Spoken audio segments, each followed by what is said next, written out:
Nababo Kabalen, kumusta kayo po? Welcome to Ren Pampaga. For today's video guys, gusto kong i-share sa inyo kung ano yung kape na iniinom ko tuwing umaga for the past month. Let me just mention yung mga health benefit claims ng coffee na to. So some of the benefit claims ng Fit and Blooms are energy booster, balance hormones, brain booster, it lessens fatigue, meron din siyang master antioxidant, it also helps in anti-aging, meron din siyang ability to flush out toxins, plus meron siyang slimming and whitening claim. Now sa mga claims na yun, I can testify na talaga namang nagmamanifest buhat ng simulan kong inumin ito tuwing umaga.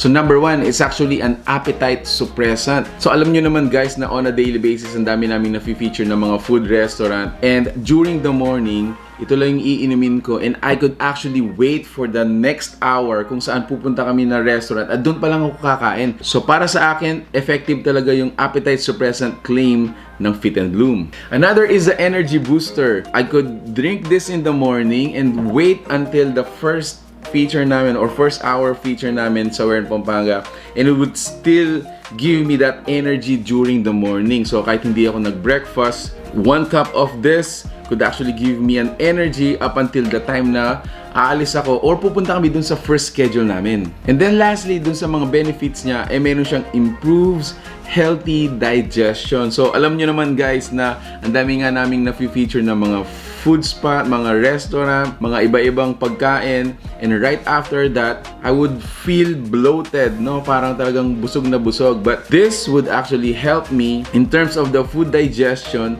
as well as hanggang sa pagpupu. And then finally, dahil meron siyang energy booster, it helps me reduce fatigue for all throughout of the day na nasa field ako o nasa labas ako ng bahay at nagtatrabaho sa Ren Pampanga. So ayun guys, if you wanna try this out, available via order and delivery dun sa fan page nila, and you can actually search them sa Shopee for their Shopee account. Now if you wanna do business with them, they are actually open for regional distributor, provincial distributor, district distributor, city distributor, at saka reseller. At ayun nga guys, for more information, please visit the fan page we're gonna be including in the description below to know more about Fit and Bloom. Thank you so much for watching Ren Pampanga. If you like this video, please give it a thumbs up, share it with your friends, and we hope to see you in the next one. Peace out. Bye!